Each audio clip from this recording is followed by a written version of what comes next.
and welcome to AFI Fest. I'm Sarah Harris, the Director of Programming for AFI Festivals. I'm thrilled to be here today to introduce our Indie Contenders panel, sponsored by our partner, The Hollywood Reporter. Bringing such wonderful talent together for conversation about indie filmmaking has made this summit session a favorite at AFI Fest for many years. And now I'll turn it over to our moderator, Scott Feinberg, columnist and blogger at The Hollywood Reporter. Scott? All right, let's meet our panelists. On behalf of Kenneth Branagh's focus film Belfast, in which he plays the matriarch of a family caught up in the troubles of Northern Ireland, please welcome Caitríona Balfe. On behalf of Michael Sarnowski's neon film Pig, in which he plays a man whose truffle hunting pig is kidnapped, please welcome Nicolas Cage. On behalf of Janixa Bravo's ZOLA, in which he plays an unhinged pimp presiding over a dangerous road trip, please welcome Colman Domingo. On behalf of Fran Kranz's Mass, in which she plays half of a couple that sits down with the parents of a child killed by their own child, please welcome Ann Dowd.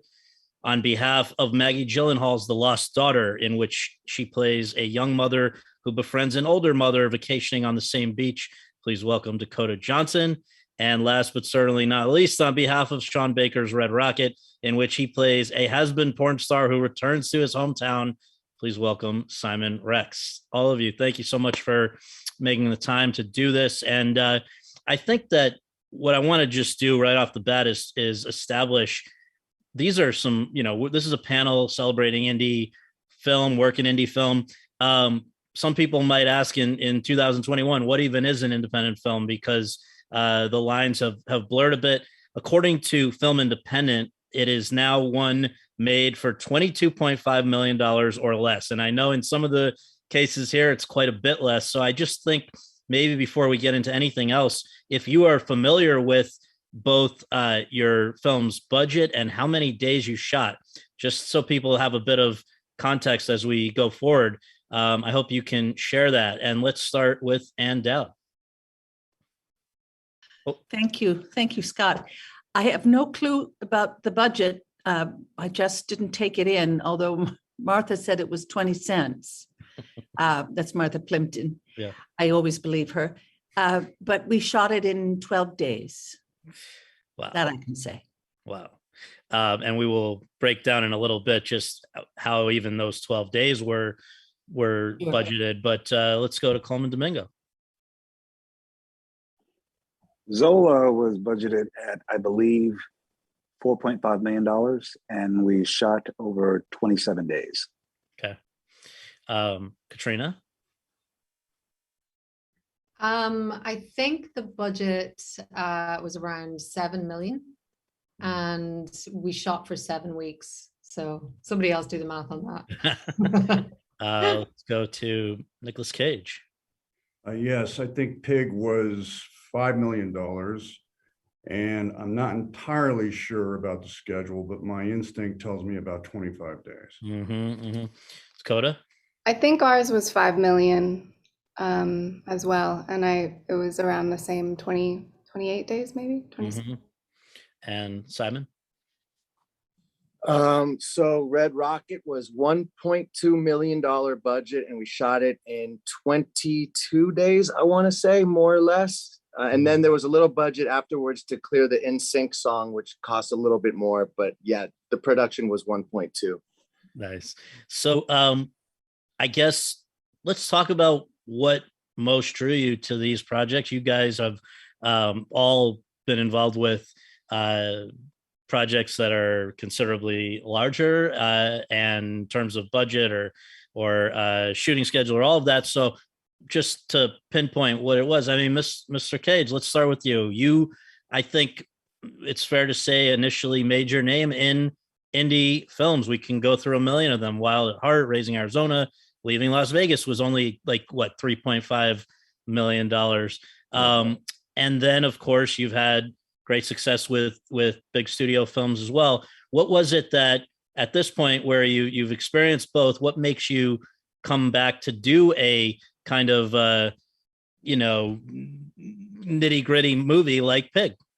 Well, I think if you look, as you mentioned, the filmography, I mean, it's really hopscotching from the beginning between independently spirited films and larger, more expensive films, studio films, what have you. I think the reason it's important to me to keep returning to the well is that, you know, my job in the performing arts is to plunge in the micro, my psyche, recruit my imagination, find answers, and then put them along with in the macro and whatever I'm feeling empathically that's happening in society into a story, hopefully honestly. Independent movies, you know, as thespians, what we're doing really is we're reflecting from a place of neutral that which is happening inside and outside, hopefully neutral. But the higher you go up the ladder financially, the harder that is to do, because then more money is being spent and there are more people trying to tell you what you should do with your story, which at the basic roots, which is freedom of speech, to tell a story honestly, you can do that a lot easier with an independent movie.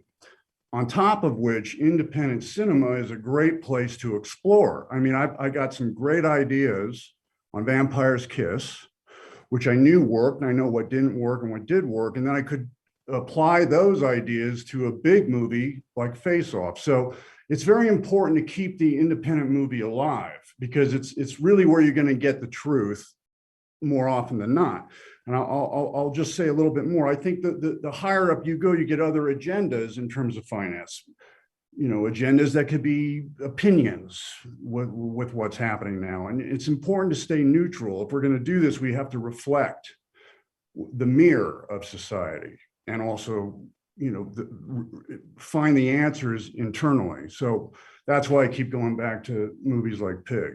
No, it's a great answer. And I want to just quickly follow up with one thing that I thought it was interesting, that you said that, you know, sometimes because the bigger movies are inherently going to get a wider distribution and more of an audience, there sometimes people assume that you are maybe drawn more to that sort of movie than the ones that don't get as much promotion. You've said that in the case of Pig, quote, "I wanted to remind myself and also remind some folks perhaps in the audience or in the media that I could also apply myself to a much more quiet and measured performance style," close quote. So if their assumption is that because in the bigger movies, it's a more, sort of overtly showy parts or whatever, there's some appeal to do a quieter movie, whether it's Pig or Joe or any number of them that you've come back to do. The thing that I would like to say is that studio movies are very entertaining and they're a lot of fun and they make people happy, and there's nothing wrong with that. But and in between the other pictures that I was doing, there was always an adaptation or a Bringing Out the Dead, and those were studio movies which showed at that particular time they were still pretty gutsy with their choices. It's just getting fewer and far between as we move on, because they need a degree of certainty to sell the movie. And now we're into franchises. They know those will work. And those Marvel movies are a lot of fun. They're entertaining. I don't knock that. I think it's great. You know, make people happy, get the whole family going. But I think what you're asking me is more to do with performance style, and independent cinema has allowed me to explore my operatic dreams with film performance, my more expressionistic, abstract dreams with film performance.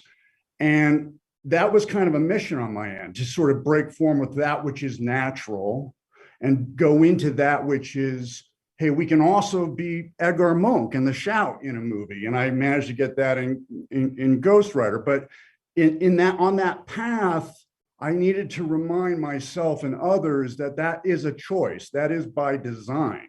That wasn't just wildness for wildness sake. It was a planned concept.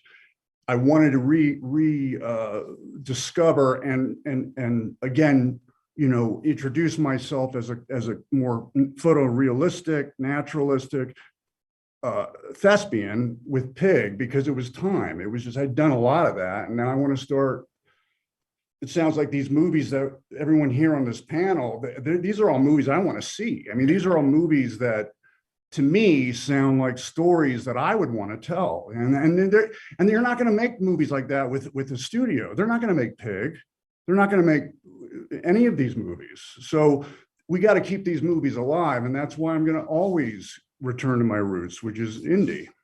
Well, it's a great answer. And I think it does raise the point that I guess it's a moving marker, what even is an indie art house movie, because the mid-range budget movie that was big 20-25 years ago is basically gone. And so to that end, I want to turn to Dowd, who you've been popping up in movies of varying sizes for decades. I mean, Philadelphia could be an example of one that, like we're talking about, where I guess that was a studio movie that today would be, there's no way, I don't know that a big studio would tell a story that is both daring and original and not as easily marketable. So anyway, I'm curious for you, when you've chosen roles over the years, it does seem like sometimes the best opportunities that you've had, or the best showcases for what you can do,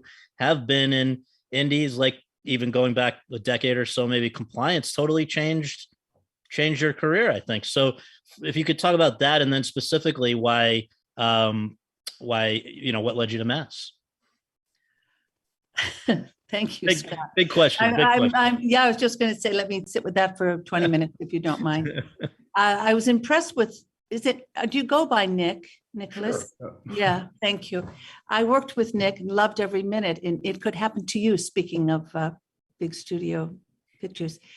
I have very little experience in that realm. I just haven't been hired for that. You know what I mean? So I'm just accustomed to going where the role, what's in front of me. Thank you very much is really, just being involved in films and roles I love. It feels all new to a degree.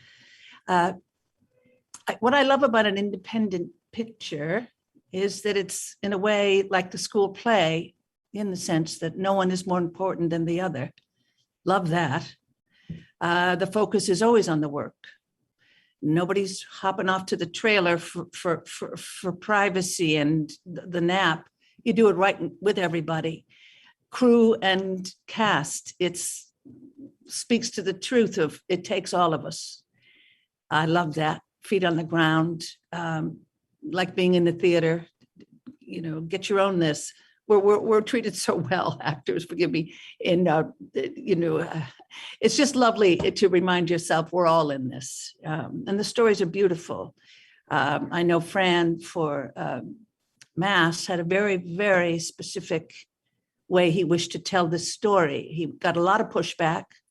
No, you need flashback. You can't keep them in the room. No, and he knew, he's an artist. He knew, this is the way I'm telling this story. I can't help you with any other approach, because this is how we're going to get it done. Well, and you just to interrupt for 1 second, and I mean, people should know Fran, your director, is primarily or previously an actor, and this is, I mean, it could have been a play, right? I mean, it just is 4 people in a room. As you say, that's not going to be a studio is not going to make a movie like that, and it would be our loss if somebody here didn't, right? I mean, it's just certain things that can only be found in a kind of grassroots project like this. I think so. I agree. And I just, sorry, Nick, I'm going to go back to it could happen to you. Scared to death, I was. It's like, whoa. But I remember something you said, which I loved. You said, oh, I could suck at this. We were going to do a take with Bridget. And I just thought, you know what I love about that? It was just as human as can be. And which we all feel. I'm sorry if this makes no sense to you. But I just love, too, that star, not star, somehow all of that goes away in an independent picture. We're all actors getting a job done. Well, that's exactly right. And that's how I feel, whether it's an independent movie or a studio movie. I mean, the way I feel about each and every one of you is that we're brothers and sisters. And I Yeah, know what it means to love get it. in front of a camera and bare your soul. So it's, I'm not in competition with anybody. Even now, I'm working right now. I'm with these, I'm letting you, what you feel is right for your part. This is jazz. We're working together. So I'm glad you mentioned that. I had the pleasure of working with Bergman twice, so I was perhaps more comfortable. Oh, it's I lovely. may have said that. No, it was just an actor when an actor's afraid of, God, Yeah. I hope this goes well. Just humanized it quickly and put us all on an equal playing field. I appreciated that. So, Colman, let's come to you. You have been a part of so many great and widely seen movies that I think fall into this what I guess sort of the endangered mid-range budget sort of movies. Just to mention a few in last few years, 42, Selma the Butler, Beale Street Could Talk, Ma Rainey's Black Bottom, Birth of a Nation, on and on and on. And you remarked, I was reading one of the things that you'd said recently that you got a little bit tired of always kind of that quite a number of these dealt with race and trauma, and maybe part of the appeal of Zola was that that's pretty much irrelevant. It's, in fact, it's subverted in some ways, right? It is subverted. I think that was also part of the draw. It was also a draw to me. I'm always very interested in, I'll take a step back. When I got the offer to do this, it was the most surprising offer because it's a role of a real maniacal, dastardly pimp that's based on a real guy. And I just finished doing If Beale Street Could Talk, one of the most loving, generous fathers, and that James Baldwin could write. And I thought, well, what does Janixa see in me that is calling on what I can do for this film? And I had to really sit with that. I love the writing. I love the whole idea of it being done. Again, I know it was going to be shot on location in Tampa, and it was going to be gritty. We're paid next to nothing. I believe most of our holdings were like hotel rooms where Riley Keough and I are sleeping in the same bed, and things like that. But everything about it, harkened back to my theater days, and that we're going to take a leap of faith and create something and push each other and try something that we could all fail at. It felt like an experiment, a great experiment. And also I was very drawn to a character that I felt like his whole experience was so, I'm a staunch feminist in every single way. And I felt, well, I guess it makes sense to me to be in service to these women and the story of these two women and play the role that I need to play to make sure I can take care of them, but also to, so I really unpack everything about human trafficking, about the idea of pimpdom, and go into all that research and find out the psychology of it. Again, it's how do I find something that is more human about this person that I may have my own issues with? And I think that was the draw. And, to also find what do I love about this character? That's the one thing we always have to find.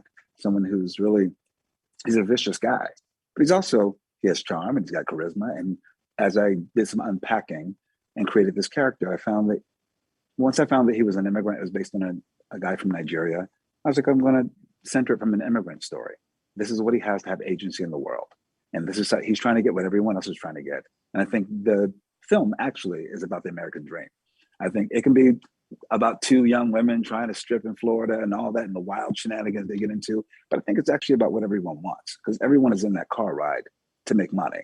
They want to get what everyone else has, and they're doing it with what they have. So I thought the character was unique, and he was in alignment with, the Harvey Keitels and Taxi Driver and you know what I mean? And Morgan Freeman and Street Smart. And I thought, okay, here is an opportunity to really craft a pimp in a different, nuanced way to make it even challenging. Because for my money, I wanted to really examine this character and say, okay, well, what is it about these men that prey on women and gets into the psychology of it? What do they do? How do they do this? And how can I do this and be in service to these women? Make sure they have a safe space to do the work they need to do. So it was a lot going on. And I think that I was just interested in it because I thought it was very daring. again, I think it's unique. And Jenix Well, Abrava is a director to be reckoned with. Yeah. and if anyone's listening to this and saying, well, this is a fascinating breakdown of the whole, project in part, they should know, if they don't already, you're a very distinguished playwright and man of the theater in your own right. So I think that I wonder if you found that that's valuable when just generally, probably forget about the size of the project, but that you can bring that kind of perspective to your work on screen as well. I think it is. I think I bring everything about my years in the theater, and I've been doing this work for over 30 years. And I know that I try to bring a sense of my community and the way we create work and craft work into the film and television spaces. I know that's why it doesn't matter. It's never mattered to me, to be very honest. It's never, maybe to my chagrin, it's never been about the money. It's never been about the size of the role. I always wanted to be a part of the project. And I always wanted to be a part of, the vision and figuring something out together, because all those things, yes, I'm a director, I'm a dramaturg, I'm a playwright. And I feel like when anyone casts me, they want all of that to come with me. It's never just about me fitting in here. It's just like, they want to know, I'm definitely, and I say it with so much pride, I'm definitely a character actor. I like the idea of really figuring out every part, the way they speak, the way they move, where their voice is placed, all that work that I've done in the theater. And that's been my joy. And that's what I love to do. I respect these actors on this panels as well, because I see them doing the exact same thing. They're never just doing another version of themselves. Yeah, that's not as interesting, I think, Well, can I interrupt, Colman? I have a question for you, thespian to thespian. When you played the sensitive father, and then you went into this role that we're discussing, the pimp, how much time did you have in between to prepare? And did you find it difficult to get the other role off of you before you entered into this role of the pimp? I actually didn't, to be honest. The thing that I had to do more than anything is to really investigate the psychology of this new man in front of me. The thing that I was attracted to was the writing was so sharp, the worlds that it was creating. Did I know how to play this guy? No, not at all. And I think that's part of the draw as well. I don't understand him, but there's something in me that feels connected to this character. There's something about, like, I have such strong relationships to women.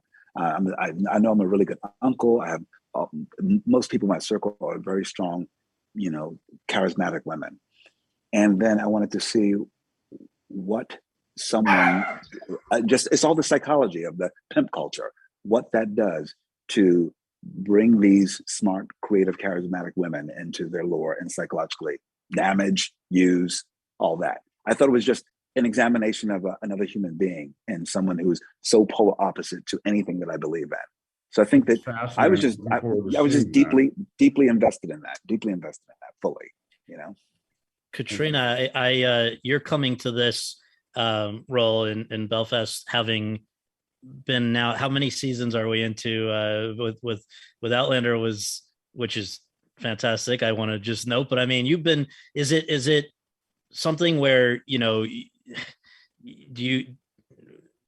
were you looking for something specific in your off season? I'm looking for, you had something in mind, or was this just a matter of, it seems like almost a part who else would make sense, of course, where Kenneth Branagh, it's his story. You have your own sort of similar, it sounds like, past with it sounds like your mother had some of the same experiences that your character's playing. I guess, just how did it come about, and what for you was the appeal?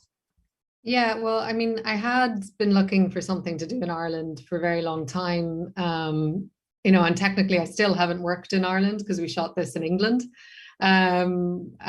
which is strange that I haven't done anything there yet. But, I think anything that would have showed up in my inbox that had Kenneth Branagh on it, I probably would have said yes anyway. But it was just such a special project. And it was funny because it happened right after we'd just been in lockdown for 4 months. And I was up in Glasgow.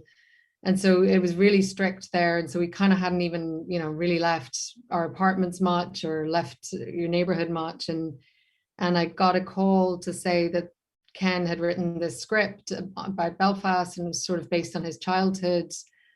And if I wanted to read it, which was a stupid question because I was like, yes.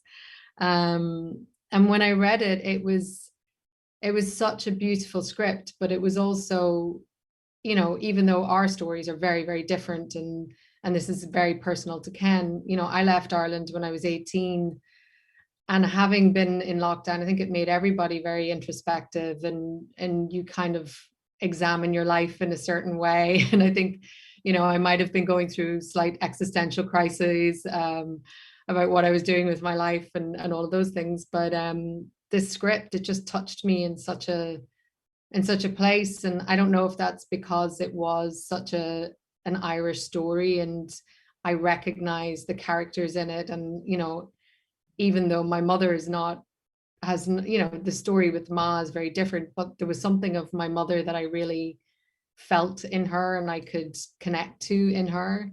And, you know, it just, yeah, there was just so much about the project that was so great on the page. And then, you know, you find out that Judi Dench is in it and Ciarán Hinds, who's the most incredible actor, and Jamie Dornan.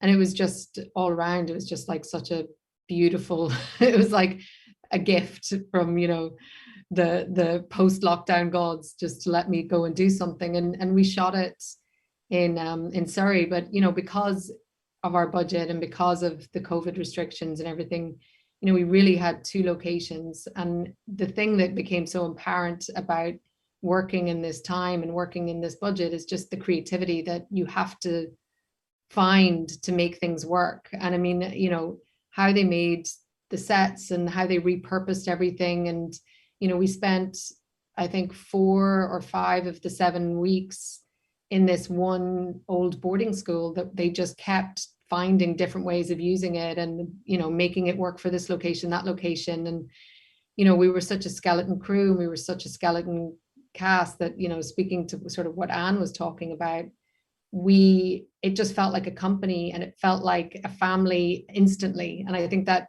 really just spoke to how everyone approached their role. You know, we just connected from day one and there was a real feeling of all hands in. And I don't know, it was a really special time. Well, and it is interesting how sometimes the limitations that are imposed on you actually force greater creativity on all the parts of all the people. Know, I think that that's one of the great things about indie film. You know, it's like I've also been wanting to do more indie stuff. You know, being on a TV show is amazing and it's been so great to me, but, you know, I've been looking to try and find something else to do. And my heart has always been in, you know, I love to watch indie film far more than I would ever, you know, some studio film's great too, but the stories that people get to tell in indie film usually are just so much more special. And it feels like this was just one of those moments where everything conspires to make somebody really dig deep into their creativity and come up with something really special. Right. I promise we're coming to you in 1 second, Dakota. I'm going to go to Simon here first because it's a crazy, you know, Caitríona brought up COVID and I'm sure it affected everybody's work here. But Simon, it's just one of the great stories I've heard where you're just kind of going about your business as much as one can in the middle of lockdown, and out of the blue, the phone rings from somebody who you've had no real interaction with prior to this. And I'll ask you to take up the story from there. Yeah, well, first of all, Scott, thank you for having us on this Brady Bunch credit reboot with such an amazing cast. Sorry, I've been thinking of that joke this whole time. Sorry. Okay. Yeah, so the story's pretty crazy. I moved out to Joshua Tree and I was just sort of, you know, I don't want to, it's interesting. It was like, I kind of was okay with possibly exiting the Hollywood dream after living in LA for 20 years, living in New York for 5 years before that, being in the entertainment industry. It was during the pandemic, you know, work was pretty slow. And I was at a point where I was like, you know what? I'm halfway out the door in this business. If it calls me back, cool. If not, cool. And there was something about like surrendering, I think that happened in my case where I was just sitting out in the desert wondering what was going on in life with my career. It was just a real weird time. It was in July of last year. And out of nowhere, I get a call from Sean Baker saying that, you know, he's interested in me for the lead role in his new movie. And of course, I didn't have much going on. So I was like, I didn't even need to read the script. I knew I wanted to do it and I was available. And he basically had me audition on this phone right here. I just put it up on my kitchen counter. I did a cold read of about a paragraph of the opening scene of the movie. And he said, I need you here in 3 days, but you have to drive here, because if you fly here, we have to quarantine you for a week, and that'll fall into the production of the movie. So I basically had to drive 3 days while memorizing a lot of dialogue. You know, in the movie, I have, you know, a lot of lines. And so, yeah, it was really interesting. And, you know, and another interesting thing was he said, I didn't even know Sean, you know, until he called me, and he says, I don't want to deal with your agent or your manager. Do you trust me? Just get out here. I don't have time to negotiate. I'll take care of you. It's not a big money gig. Just, do you trust me? And I didn't even know Sean, but I did trust him because I've seen his work. And I just knew he was a good dude. You could just tell. And I said, let's go. And we just went for it. And I didn't tell my agent that the movie, I waited until the last day after, you know, being there a month to call my agent to say, I just wrapped a Sean Baker movie. And they're like, what? They had no idea, because I didn't think we'd get through COVID. You know, so it's ambitious enough to shoot a movie on $1.2 million in a small town in Texas, 10-person crew. Sean uses a very intimate group of people that's very much like a core family that I felt like I was, you know, new to this family of people that he uses regularly. And it's ambitious enough to make a movie, much less during a pandemic. So yeah, we were kind of riding that line the whole time, but I think it worked. I think it worked for the movie, that sort of chaos that we were living in. And yeah, so that's how it happened.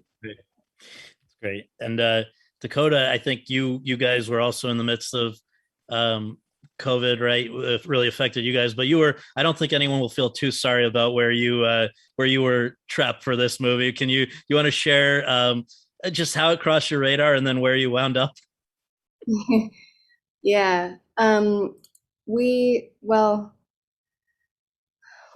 read the script and met with Maggie before lockdown happened, before the pandemic happened. And then obviously all schedules were just completely quieted and things were pushed. And I mean, you know, like typical, you read a script and then maybe get to meet with the director. And Maggie and I had a lunch, and I had never read anything like what she wrote. And I wish it was more common for people to, when they like a film, to be able to read the script afterwards. I think that would be a really cool sort of like database to have, because you see this incredible, I don't know, it was an incredible script. And I was really kind of,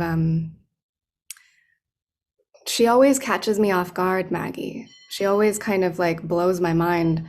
And we had a lunch, and then a few weeks went by, and then she asked me if I would come and read, and I did.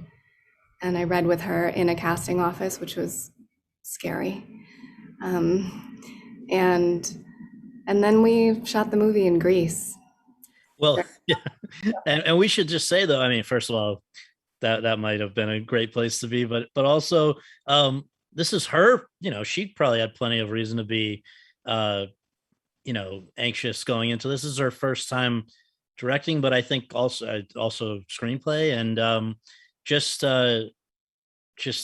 and did you know each other at all prior to this from just being fellow actors, or was totally out of the blue? A little bit. I had met her a few times, but I didn't know her. No. And it's really such a gift to know her. She has an incredible mind and an incredible heart. And she adapted this, the Elena Ferrante novel, in a way that is just so badass. It's not, you know, it's not like a cover of the book. She really allowed this novel to do something to her heart. And then what she came out with is something really different than the book. And she had Elena Ferrante's blessing, which was very cool and really sort of mysterious, because they still have never spoken. They've only corresponded, and we don't know if she's seen the movie.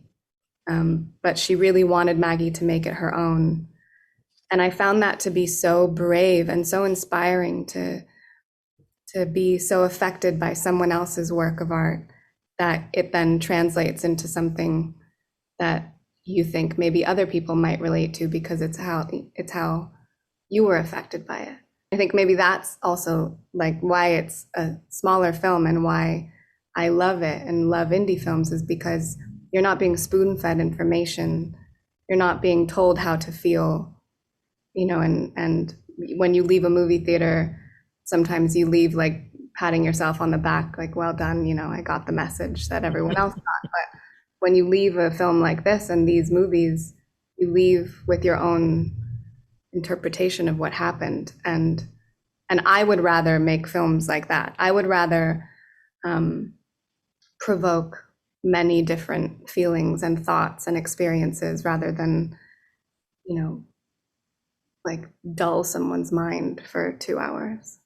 Well, and you know, a lot of people first came to know about you through bigger scale movies, 50 Shades and others. And I wonder if you would say that, do you find that, I think Nick sort of alluded to this, but like, do you find that you feel more free to in crafting a performance in an indie, or you know that I guess it seems like to do more daring, risky things might be easier in a movie where the stakes aren't, not that the stakes aren't high, but the budgetary stakes aren't as high. Yeah, it's tricky because I think in larger studio films, there's kind of now becoming this sort of like horns locked battle between the new school and the old school. And there's still people running studios who have very antiquated mindsets of what a movie should be, what stories should be told, who should be in them, how they should be made. And I think that in a way, yes, you have, I feel like I have more freedom on an indie film just because everyone is really working hard to be there. And if you're lucky enough to be on a set that is, the environment feels safe, then everyone kind of works to their extreme potential. And I have felt, I think, on studio films, especially something like 50 Shades, that you really was almost like an algorithm. Like you really had to get certain things right rather than just tell the truth. And I think larger films are oftentimes scared of the truth. So it actually reminds me of something I'd read that Nick had talked about, where it's like you do feel like more a cog in a machine. I think, not to put words in your mouth, but you're saying, you know, I need this line delivered exactly this way on a studio film or something like that. And I guess you've said that it's not that it doesn't have to be an either or, that there are great things about both, but that as a creator, as a creative person, it's more maybe gratifying to be able to not be so confined. Is that fair to say, Nick? For me anyway, that's been my experience. My experience is that there's more oxygen in the room when I'm making an indie movie, and I don't have, well, who's that guy who's now got like a Nikon, which is not only a still camera, it's a video camera. And why are you videotaping me as I'm having this conversation with this producer? And this isn't an argument. Where are you going with that? I mean, that doesn't happen on an indie. I mean, you're not micromanaged that much. It wasn't always like that. I mean, I've had some wonderful experiences on studio films, but my instinct is it's getting more like that. And I hear what Dakota was saying. And I think the most meaningful thing that can happen is you have a connection with someone in the audience, and it was something that came from within. They go, oh, like how I felt when I saw James Dean in East of Eden when he's trying to give Raymond Massey the money on his birthday. I was 15. I was in a pool of tears. I was like, oh, I know what you feel like. I know how that feels, you know, and that's what we're trying to do. That's why I don't like the word acting anymore, because it implies you're lying in some way. And I just think it's go get the truth of what you recall in your memory, in your dreams, in your imagination, in your emotions, and put that into the scene and into the dialogue. And I promise you, if you do it right, for the students out there like myself who are watching this, someone in the audience is going to go, thank you. I know what that feels like. And that's easier to do, in my opinion, when you don't have a million different voices telling you, you got to do it this way or that way. Well, you don't really know. You hired me for my instincts. I know where I have to go because I'm not, no acting, please. I'm not going to fake this. I'm going to go, I'm going to bring it, and please be ready because you need to shoot it. And I don't want to keep doing it because it's not always fun. But if you do it right, and indies help you do that, you will communicate and you will connect and you will land. So interesting. And Colman, I think another thing that, and I invite anyone to weigh in as well, but I just think like there's obviously less pressure to make your central characters quote unquote likable in an indie film because I mean Dakota, you've seen the people have been tiptoeing around this about Olivia Colman's character in your film, you know, and certainly any number of these, like we could come to Simon in a second about how, you know, this guy is doing pretty bad stuff, using everybody he can. And yet, you know, you don't sugarcoat it. We happen to still, I think because it's you and the way you've shaded it, you know, we care about the guy, but it's just interesting. It feels like the pressure's off to some extent to, you know, try to please everyone. It's never going to happen on an indie movie. Right. So anyway, it's Colman. I don't want to stop. No, that's a great thing you're saying though, because I think we as artists should always, it should never be about being liked. Actually, it should be about telling the truth and being in the center of our characters and making them as complex as possible, making them human, making them flawed, making them have all these different colors, and then without any judgment whatsoever. And I think that's the only way, personally, I feel like I've always attacked my work in that way. It's never about being liked. I'm like, you may not like this character and that's okay. Or you may say, oh, I understand. But to find them incredibly human is the goal. And I think that, yes, in the independent space, you have a bit more liberty. People aren't as nervous and they're trying to look at analytics to make sure it's seen by everyone. And I think making film for everyone is a terrible idea. You know, I feel like any film that I've been in that, and it wasn't that many, but there's a few in my canon where I know was made for everybody. And I think it may be a little bit of garbage, you know, but there are things that I think that are made for specifically to tell this story and to trust and have faith that this story is going to resonate because it's so specific and we're all on board for this. It's going to resonate with many because it's getting to the truth of it. And it's actually that simple. And I think if these, you know, studios and producers really looked at that, of anything that's worked, this is always my issue.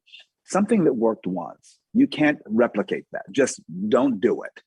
Focus on what your story is and what that is. Don't try to go for that same audience and get those numbers and think you're going to put out in August, it's going to do all the same things. It's not going to happen because that was its own thing. And so it is about us having a bit more trust and faith in what we're telling. And like Nicolas said, like Dakota said as well, it really is about truly having faith in exactly what is the story being told. And that's it. I think this might speak to my lack of experience in studio pictures, or the fact that I was older when I had roles that were perhaps larger. But given the beginning in the theater, where you learn your sea legs, I just speak for myself there. I don't know. I mean, there are many ways to learn about acting, but you learn what courage is and you learn what endurance is. And I honestly cannot imagine someone in a studio picture telling you to do it a certain way that doesn't click. No is a complete sentence. I don't know how to do that. Not that I'm beyond bullshit, pardon my language. I'm sure I'm full of it. But honestly, and again, age is underrated, is like, no, I can't help you there. I don't know what you're talking about. And that has nothing to do with the character I'm familiar with. But I mean, when shooting and photographers, and God bless them, and they do very good work, are trying to photograph you while you are filming, are you kidding me? That's called distraction. Step away. I'm happy to stand for you afterwards, but we're not doing dog tricks here. Forgive me. No, I get it. And I thank you for that. And I hope we will work together again soon. We'll support each other in that way. Love that. But Colman said something interesting that I want to chime in on, which, he said, don't be, I'm sorry if I'm paraphrasing, but something to the effect that you got to show the ugliness. And that is something that is important in terms of society. It's like history always repeats itself. And there's some things about history we don't want to have repeated very, very seriously. Racism and things like sexism. And it's important in some stories to show the ugliness of that and so if someone comes in and says, well, we got to homogenize that because it's sexist but you got to go, but this person is that, and we have to show. And that's the point of the character. Of that. Yes. We got to show what that is so people don't want to be that or do that. And indies help with that. It's harder and harder on the studio film. I won't mention names, but I was doing another movie and it was a studio movie and there was a line and then I said my line as written. And then they came in and told my co-star to tell me that line is this. And I'm like, wait a minute, that's not that. I mean, you guys are really kind of choking the creativity here. You're caving us in. So what Colman said is meaningful to me. I'm dealing with it right now on this movie. I'm trying to show the ugliness of buffalo hunting. And I'm trying to show, and from a place of neutral. From the time, but it's still ugly. And there was, I'm here in Blackfoot Nation, there was racism. We know what happened to Native Americans in this country. 20 million of them were exterminated, my God. And so you can't pull that punch. You got to show that ugly side. And you was, well, they're going to think it's this, that. But even on this movie, I'm trying to fight for show the truth, show the ugliness, absolutely. Because I don't want this to keep happening. Yeah, absolutely. Well, and Simon, how did that conversation go? Where the protagonist of the movie, not a a minor character. We're talking about this is the guy that the movie revolves around. In your case, is I would say objectively a jerk, but I mean, you still like you add a lot of color to it. That's not a comment on your performance at all. I think it's just that I wonder how you and Sean talked about that, if at all. Yeah, well, it's similar to Colman's role in that I was, a pimp, basically a low-level pimp. And that's immediately who's going to really be rooting for you. And on top of that, he's basically, my character of Mikey Saber is a narcissistic sociopath who will just hurt anybody. He's not aware of what he's doing. And so when I read the script, I was like, okay, well, if I got to make this guy likable a little bit so the audience stays tuned in. I remember a long time ago doing a movie with David Zucker. He did Airplane, Naked Gun, scary movie, very much a different type of film than this. It's like a spoof genre, but they were very successful, funny movies. And I remember this was like a studio film, like an $80 million budget studio film, Scary Movie 3. And I remember I'd go off the script and I would say something that made my lead character unlikable. And he'd say, no, Simon, if you lose the audience for 1 minute, if the audience isn't rooting for you for 1 minute, the movie's over. No one's going to care what happens to you at the end and you're the lead. So you got to remain likable the whole time. So I remembered and applied that to this role and actually never spoke about this with Sean. I just did it. I just kind of made him like a boyish, charming, horrible person. So the audience was conflicted about, why do I kind of like this guy? He's doing these horrible things, but I'm kind of rooting for him. And I also remember, I can't remember where I watched, it was on Actors Studio. And I remember learning once that, something interesting to watch in a movie is a character who's conflicted, right? The conflict, if they're conflicted, that's interesting to watch. I thought it would be interesting to make the audience conflicted, like watch. Absolutely. So the experience of being like, I'm feeling something. I don't like this guy, but why am I staying? So that was the thread that, how do you say it? The needle that we threaded. You get it. But to go backwards a little bit also, I think that independent films, to zoom out a little bit, it's almost like I compare it to like an indie music album that you may hear that's really underproduced, and it doesn't have to be mixed perfectly and on the radio, but there's something that you feel through the song that's a feeling. And I think these independent films that we're all here representing it's really just about a feeling. And people aren't dumb. They watch a movie and they're going to feel what's coming through. And you could do all the CGI you want and all that stuff. And like you guys said, that's a whole different animal. But I love doing these kind of movies where people really come out of it and genuinely have an experience and they're feeling something. And that's what independent films, why we got to preserve them, because there's not too many of these left. And people walk out of there having an experience and kind of like what Dakota was saying earlier, walking out of there having their own interpretation of it. And yeah, so it's important that we keep making these movies.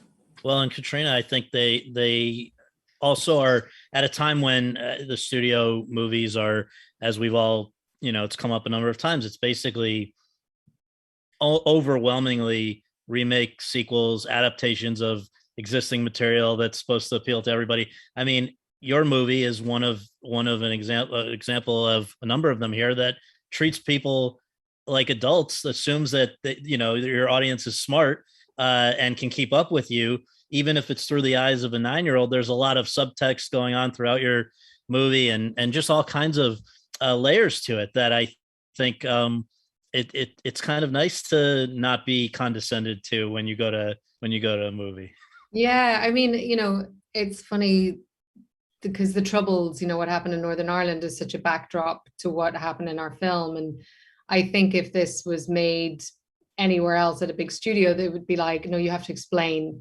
And you would spend half of the movie giving sort of the background on who each side are, why they think what they think. But Ken, this is kind of his experience, but he just was like, no, I'm telling this story as the child that I was. And you get these glimpses of what's going on, but it's not really important if you understand every nuance of what was going on in Northern Ireland at that time. It's about how this child was feeling at that moment and how it affected his life. And, I think he just had such freedom because of, I think he made it the way he wanted and was able to film in such a great way that, even all the shots and everything they're through the eyes of a child. So there's so many of the scenes where, Jamie and I, usually if this was in a studio movie, there would have been like the big close-up, we're having a huge argument that's, really important in the film, but actually we're deep background because it's all through the eyes of the child. And it was such an interesting way to film. And it was very exciting for me to be able to be part of something that wasn't the rote kind of, right, we're going to do the wide shot and we're going to move in for the mid and then the close-up, which is, especially coming from my background, I'm so used to things being in such a sort of a filmed in just the very normal way. So it was great. I mean, I just love that he had that freedom to sort of tell the story the way he wanted without having to, put in oodles of exposition just to explain it to everybody. And to do it visually the way you want it. I mean, it seems for whatever reason, it's such a fight to like these days, if you want to have a black and white movie or a different aspect ratio or whatever, like they tend to, I don't know, there've been a lot when they've done it in the last few years, they've turned out in many cases quite nicely, but it sounds like every single time it's a war to get somebody to let you realize your vision like that. But yeah, please. No, I was just like, Harris Zamblakis, our DP. I mean, he just shot it so beautifully. And the fact that they bled pieces of color in at times as well. Like I can imagine if you brought that to, a studio or something, they'd be like, it's color and then it goes to black and white and then you still have these moments like, so it was just, and the way that he was able to weave the music through it as well. I don't think anyone would have allowed for these beautiful moments of, you have a funeral and then you have this great musical number where everybody is just so joyous. I don't think he would have had the freedom to be able to do things like that. So sadly, one of the other really stark differences, I think, between indies and studio films is that if you look at the numbers, I think it's pretty clear the difference between the number of female filmmakers who are given an opportunity to direct on lower budget stuff versus big studio. I mean, we can count on probably one hand the number of big studio movies that have been directed by a woman in the last year or two. Dakota and Colman, you're both for these performances directed by female filmmakers. Dakota, Anne, and Caitríona directed by a fellow actor. Just wonder if any of that actually makes a difference. They, again, probably would have been just statistically less likely to happen with a larger scale project. I just wonder if, is it important to you that does it make a difference to you when you're Dakota, your female or director's a woman or a fellow actress who's been given an opportunity that might not have happened in a bigger project? Yeah, I think especially for this one, because the thing about The Lost Daughter is that these women are not the normal women you see on screen. They are conflicted, and they are troubled, and they have thoughts and feelings that are not usually talked about. And I think the thing that I find fascinating after, having people see this movie and talk to Maggie, a lot of women are like thanking her in a way, and thanking her for writing these women who have complicated feelings around womanhood and motherhood, and maybe not thoughts and feelings that are widely accepted, but like everyone has them. Every parent at some point is like, fuck this fucking sucks. And there's a difference between having the thought and then doing the action. And like you were saying before, some people are maybe considering that perhaps Olivia's character is unlikable because of what she does, but why? Just because that's what we've known for so long? I just don't really agree. And I think also one of the things that Elena Ferrante said to Maggie when she was writing the script was that Olivia's character cannot be crazy. She's just a human woman. And then Nina, who is a young mother, is just like completely trapped in this life, and she will never ever be seen as a real human with a mind and a heart. And it's horrible, but that's also so real for so many people. And I guess it's less of escapism, and it's more like a slap in the face. It's more reality. And I think Maggie, being a woman and also an actress, gave all of us this really safe space to go to very extreme places. Whether it ended up in the film or not, I think, she was there and she knows what it feels like to be an actor acting.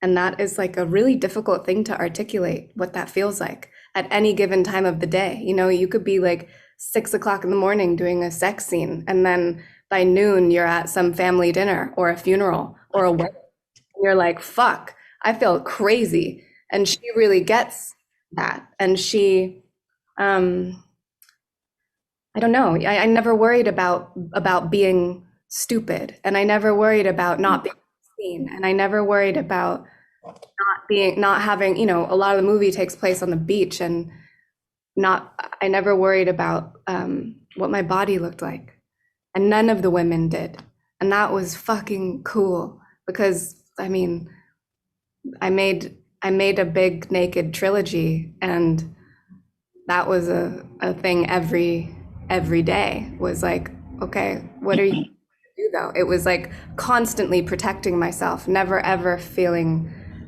protected. Trying to remember, were any of the installments female directed? I'm sorry, I'm trying to remember. The first one, Sam Taylor Johnson directed the first one, but then the second and third was directed by James Foley. Mm-hmm. And I'll add to that, like you said, about Junexa Bravo with Zola.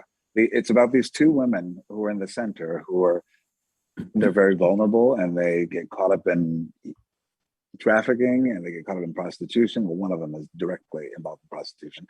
But I think the thing that is very special about Junexa, even as a co-writer and a director, is that she did create this female lens on everything that I think is so rare to see. I know it was very rare. I didn't see it in other movies that had to deal with similar subjects. But even like the view of men, the way these women navigate these men, the way the camera was placed was through a female lens in every single way. The way you see people's bodies. If anyone saw the film, they'll realize that you never see a female naked. You see the men naked. You see it all through the lens of these women. And that is profound. That's it. I think everything about it is just so awesome. And Janixa, she really, and it's edited by a woman named Joy as well, Joy McMillan, who is phenomenal as well. So everything about it was a female gaze, which I think is rare and very necessary, especially for a film about women. Absolutely. Does the way that the winds are blowing in terms of just, you know, like we talked about the mid-range budget movies kind of going away, television getting better, maybe not coincidentally, maybe those things are related. Has it affected the things that you guys, when you talk to your agents or other representatives and you say, you know, I'm open to certain things, I'm not open to others, send me more of this, less of this. Has it actually made you more receptive to television, let's say, to begin with? And I'm going to start with Mr. Cage, because you became a huge movie star at a time when TV was regarded very differently. And I think the attitudes towards TV, probably rightly, were very different. I wonder if in your kind of just over the course of your career, have those attitudes changed that you've been, for you personally? Well, I do agree with you that the mid-range budget movie is gone. And I have seen some excellent scripts for television. I just haven't done it yet. I always enjoyed the idea of moving. I like to keep moving. If there's anything about television that worries me, it's the concept of being stuck in one place for 6 or 8 months, or even a year or 3 years, playing the same character over and over again. I think I mentioned before in one of our conversations that Martin Sheen told me that the only two things that really matter is, did you like where you were and did you like the people you were working with? And I agree with them. Well, what happens if you sign up for something and suddenly you're working with somebody who is just not supportive, or is trying to cave you in, or has his own or her own or whoever's issues that they don't want you to perform at your best level? That would be very scary to me. But that's not to say that television wasn't important to me, because there was some incredible television with Rod Serling and The Twilight Zone and Playhouse 90 and, you know, Bill Bixby and you know, Star Trek was revolutionary, and the diversity and ahead of the time, you know, really. So, I mean, I don't crap on television. It wasn't for me that interesting. But to your point, yes, the scripts, I think, might be filling a gap that we're losing in cinema. Mm-hmm. And actually, some of the concern that you raise about, you know, if I go to TV, am I going to feel potentially trapped? It's actually something I want to turn to Anne and ask her about, because Anne, again, when you had your really a kind of a one of a number of just major breakthroughs, moments of appreciation in the business with Compliance about a decade ago, I think it was pretty shortly after that you signed up to do The Handmaid's Tale, which has, of course, been a tremendously received cultural thing everybody's talking about. You win an Emmy, but I wondered, have you what's been your experience in as a series regular? Do you ever feel some of the things that Nicolas Cage is talking about, or have you found ways to keep it fresh and interesting over however many seasons it's been now? Well, of course, it depends on the writing, doesn't it? And thankfully, the writers are wonderful. Of course, it's taken me until now, not this moment, but maybe a month ago, slightly joking, to realize the changes I wanted to see happen in the character. She's not ready for that. So just let the writers do their work. To me, characters, your responsibility is to keep them alive and well. And what stunned me in the 4th season, and it came even earlier, was what she taught me and caught me entirely off guard in the response to a particular thing that happened. Because you've come to know them well, you can drop the controls, which to me is always the joy. If you can let go of the controls, trust what's going on in the room, care only about what the person in front of you is saying to you, and trust that the character is present. And then something happens that it had happened several times this season where I thought, whoa, she's talking loud and clear. And I just loved it. It's a mysterious process, isn't it? Acting, we all know it is. Where does it come from? All the help from the non-physical world, spirit, everything. I've always thought of, this probably sounds terribly pretentious, I'm apologizing, especially in this company. As soon as they're written, they're human beings waiting to be found and given voice to and a body to. And that's where we come in. So these are live people we're talking about, and it's a relationship, isn't it? First rule, no judgment. You tell me about you, I'll tell you about me. We'll go slow. I love that process. That was really evident with Mass, because it's four of you and a nothing budget, crazy short schedule, the most emotionally grueling parts you could ever imagine. And you guys were all somehow not only made it work, but were firing it on all cylinders. Was there just something there? I mean, these are all Jason Isaacs, Martha Plimpton, Reed Birney, I guess I wonder if part of it comes back, and this Colman certainly has a lot of experience with this as well. But I mean, you guys all have pretty tremendous theater backgrounds as well. And I would imagine that helped. We had 2.5 days of rehearsal, and rehearsal meant going through text, making sure we all understood what the story was. And if there were some bumps, Fran attended and was all, but the most important thing that happened in those 2.5 days was that we very quickly came to trust one another and to know we were safe. We were on the same page, didn't need to be said. As you said, we've been doing it a while. We knew what it was to be in the theater. And as I said before, courage, endurance. When it gets scary, stay in, you'll be all right. We went away for 3 weeks. We came back and we were ready. And I'll tell you, the thing that was most profound in this experience was the generosity of character in the circumstances that I found unimaginable, me personally. And I would like to piggyback on something you just said, because I think that knowing that students are watching this and knowing that budding filmmakers, you name it, I also want to say the value of rehearsal is remarkable. And for directors to fight for that is really, and to fight and also look within the system and say, hey, we need this actually, because it's actually not just about showing up on set with your lines and the way you're going to tell the story. It's about how do we come together as a community to have this leap of faith together. I'm on a film actually right now in Pittsburgh, directed by George C. Wolfe, who is from the theater. And we have had 3 weeks of rehearsal for a film. So I now feel like we've created a company, truly. And I know that it's all hearts, all minds to create this thing. And, I know he pushed to make sure he got as much rehearsal as possible and to know the value of that, that we need it. Mm-hmm. Funny enough, and I hear you, Colman, we did not rehearse this film. Mm-hmm. And that was a blessing. Mm-hmm. Now, I would say in most circumstances, couldn't agree with you more. That wasn't an option.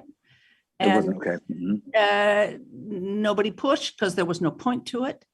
And in retrospect, it happened as it should have happened. Yes. And there was not rehearsal.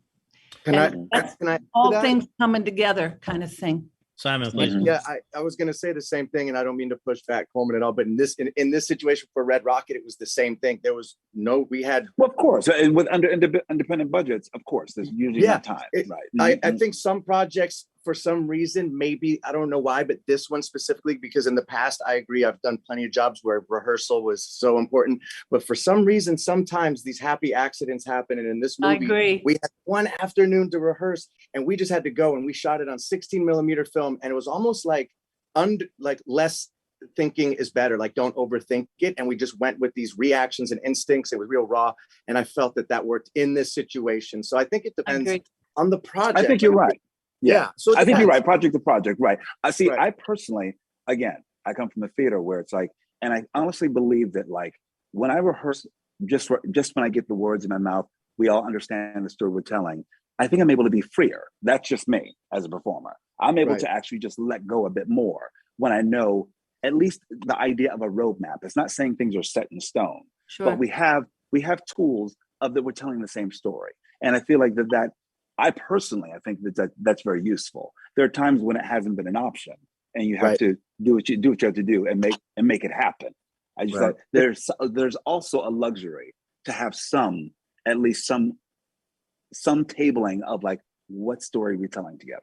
That's it. Right. And then a play, rehearsals, paramount, so it's different. Yeah. Can I chime in for 1 second? Simon, you said something interesting, because I don't know anyone else who's made a feature film on 16 millimeter. I did that with Leaving Las Vegas, and I'm very curious what that experience was like for you, because I thought it was very liberating. Did you enjoy the smallness of the camera? Did you feel it got inside more and you could almost forget about it and have more nuance and more naturalism? There's two sides to the coin. One side was, you better get it right, because this is expensive to burn this film on a low budget movie already, right? So it wasn't like we had the luxury of just making a lot of mistakes. And I had 3-page monologues where it was like, okay, I got to nail this, and it's on film, you know? So there was that side of it. But then also, yes, we didn't have 2 cameras going at once. It was one 16 millimeter camera with an anamorphic lens from Japan that Sean liked. So it really looked visually very beautiful. Drew, the DP, did an amazing job. So there was 2 sides to it. One side was, oh shit, don't mess up. And the other side was, you really got to have these moments, because it wasn't like an over the shoulder, you know, it was just, it was definitely a different experience. And then watching the movie in the end, every single frame looks like a beautiful painting. It makes such a difference. It So really does. You dug it. I loved it. I loved it. I do too. I wish I could do it again. Yeah. It was amazing. It's so rare. Not too many directors have that, you know, the liberty of being able to direct on film. But Sean, God bless him, you know, he wrote, direct, and edited the movie. So to go back to what Ann was saying about trusting, and right off the gate, when Sean hired me, I just had this instinct that I trusted him. So it was really interesting to work with someone. How often do you get to work with someone that wrote and directed it? That's rare enough, but also is going to edit it. And he said, nobody gets to tell me what to do. No studios over my shoulder with the producer saying, cut this, add this, put this font in here. He gets total control. So that freedom of just sitting back and letting someone like Sean Baker do everything was so rare and special. And this is the guy who shot a movie on an iPhone. Correct. I can't wait to see it. Tangerine. Yeah, right. Oh, I can't wait to see all of these. Wow. I think you'll like it. With the home stretch, I want to talk about just how important film festivals like AFI Fest, but some of those that came earlier in the year in your guys' case, how important they are to preserving independent film, giving them a launching pad. So much of it is just raising awareness, breaking through the noise when there's now hundreds of TV channels if you're looking for it on VOD, or, you know, struggling to get into theaters. So let's just start with Sundance. In the case of Colman and Ann, your movies premiered there. In fact, every one of your movies except Pig, I believe, were at one, you know, initially unveiled at one of these festivals. And I just wonder, anything you can say about your experience there, or the importance of it in terms of creating awareness and excitement around your movie. Colman, you want to start? I love going to Sundance, and especially for going there for ZOLA in particular. I thought it was the right place, the right launching pad, because everyone's there because they love film so much, and that's it. They want to see something new, something daring, something creative, a different way of expressing this thing that we love. And so I think it's really great to amplify not only the film, but the artists as well. It's just a great artist community. To be honest, I hold on to that Sundance with every ounce of my heart, because that was right before the lockdown.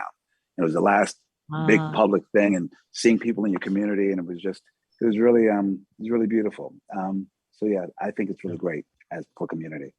And were you at Sundance with the film? Not with mass. It was virtual. I was scared to death at Sundance. I could not get over the intensity. Now, that's not to say in the room with the audience watching, that was fantastic. You're talking about going back with compliance now, right? Compliance. Yeah. It was all new to me, but the overwhelm of it, the speed of it and that was very overwhelming to me. But once we got in the room where the film was being shown, it was a remarkable experience for the reasons that Colman said. I just came from Middleburg, in Virginia, and just to have these people who simply love film. It's just something happens when you're with people like that who just love it, and it's important to their lives and their well-being. It's essential. It's fantastic. I think you were there too, Dakota, right? Or was that middle? I'm confusing I was there, but I was also saying for like 6 days that I was going to Vermont and what does that mean? She got you could. I don't know where I am. I've been to so many film Oh, festivals. no, I don't. Yeah, I hear you, honey. Yeah. And we're going to come to some of those in a moment, Dakota, but just chronologically, the next big one after Sundance, at least that applies to these movies, is Cannes. And that was where Simon Rex, you guys unveil your movie there in the grandest, largest, most glamorous setting, having made it under these humblest of circumstances. I just wonder as what you made of the experience. Yeah, it was, it was very surreal. And it was, to even be accepted into Cannes, much less the Palme d'Or category, was just unbelievable. Even Sean was blown away. I think his other movie, Florida Project, was in Fortnite, which is, I guess, it's all new to me. I've never done this festival thing at all. The whole thing is a new experience for me. And to start at Cannes was pretty surreal, I'm like, wait, are they all like this? And then I start going to these other ones, which are, much smaller ones. And I'm just learning, it's not just about it being the biggest one. Like Cannes has such prestige and the red carpet and the tuxedo. And then ones like Middleburg, you could just be in, I just came from there as well. And it was just, you could be in a sweater and it was very intimate. And so I'm learning this whole festival thing is it's such a roller coaster of different, and to see how the movie plays in different countries and what jokes land, because this movie I did is a dark comedy. So some of the jokes landed a lot better in New York Film Festival than they did in Miskolc, Hungary, So yeah, Cannes was amazing. We got like a 6-minute standing ovation. After about 30 seconds, you kind of don't know what to do. You're just awkward, kind of, okay. It still feels like a dream. This whole experience is like a dream. So yeah, very surreal. Dakota, I didn't. With what happened, we didn't get to go to any film festivals with Pig. What happened was powers that be wanted to have the experience like Simon had at Cannes, and I had a nice history with Cannes with Wild at Heart and David Lynch. But then Berlin said yes, which I thought was really cool. But the timing of that didn't work out for some reason with the edit or what have you. But I wrote a letter to Monsieur Fremeau and I said, this Monsieur, this movie I think is really special, and I think it's like a gentle haiku of a movie, and I really hope you'll, because it was submitted, I said I really hope you'll give it a little bit of attention here, because I think Michael Cernosky, the director, did something very meaningful that I think is tapping in almost like a folk song with how we were all feeling. I'm glad Neon released it when they did in July, because I think we were all feeling after the quarantine about stepping out and what it was like to go back into society after being in the wilderness of our own isolations.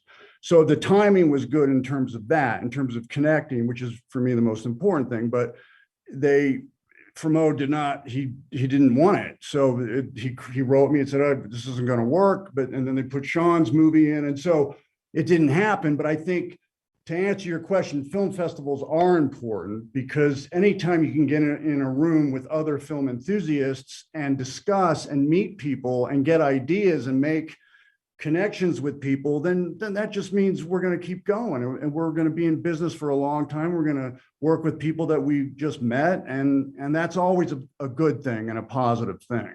Well, and having been covering Cannes this year, this is, Red Rocket was one of the highlights, but I could tell you they could have found they could and should have found some room in the lineup for Pig. They could have lost a few others without losing that much. But let's go to Dakota, because you've been, as you mentioned a moment ago, I don't know how you know where you are right now, because you've been at a ton of major ones. You guys started in Venice, then came to Telluride, where I know Simon also was, and then went to New York, which is those three couldn't be more different. And I guess I wonder if you want to try to explain to people who maybe haven't experienced those yet, just the differences and the different value of each of them. Well, Venice is so glamorous, and you're there and you think about all of the great Italian filmmakers, and it's very dreamy, and going places in boats, and it's just ridiculous. It's like totally nuts that's a thing that exists. And then we went to Telluride, which I had never been to Telluride, but that festival is really special. I think it's weird when either the festival is so humongous like Cannes or Venice, and everyone is just so beautiful and it's so glamorous and it looks so out of reach and just like not very soulful. And then there's these other festivals. Like I've found that Sundance even sometimes becomes too crazy, and it's like all the gifting suites, and I'm like, this isn't what movies are about. I don't understand having to like hold this bottle of water and take a picture. It has nothing to do with nothing. And then Telluride wasn't like that at all. And there was no paparazzi and there was no bullshit, and people just love to talk about movies. And we landed there from Venice in the morning and then went straight to do this like really sweet class photo, which I thought was so cool. I think part of the thing that I love so much about making movies is this camaraderie that you have on set. And it's like deeply bonding with the crew and the cast, everybody. And that, like, being at these festivals with all of these different filmmakers makes me feel like it's worthwhile. And there's a lot of things about this industry that make you feel like it's not worthwhile. And I like being around other filmmakers, and I like meeting, even just like being in the same room as people that I admire so much, and like, standing near Jane Campion, I was like, yeah. Cool. It's great for networking. Absolutely. All of the festivals. And Caitríona, man, you guys you came to Telluride and blew people away there. You go right on to the next stop in Toronto, which is, again, couldn't be more different from Telluride. Although this year, I guess with COVID, it's probably a slightly different feel. But win the People's Choice, the Audience Award there, out of hundreds of movies that they screen there. And it really does, it's not just a phrase, a launching pad. It actually does seem to, give a movie a profile that maybe it didn't have before a festival like that. Wouldn't you say? Yeah. I mean, when we made this film, it's such a specific story to Northern Ireland, which is a small part of a small island. And, you kind of think, well, people in Ireland or people in the UK will resonate with this film, but you don't really know how it's going to sort of touch people or reach people beyond that. And unfortunately, I had just had a baby, so I didn't get to go to Telluride. I think my baby was like 4 weeks old at that point, but I was getting lots of texts from Jamie Dornan, who was there, and telling me how great and special it was. And I saw those class photos, and I was having a slight FOMO. But how's your baby? He's great. He slept for 7 hours last night, so he's a legend in my book.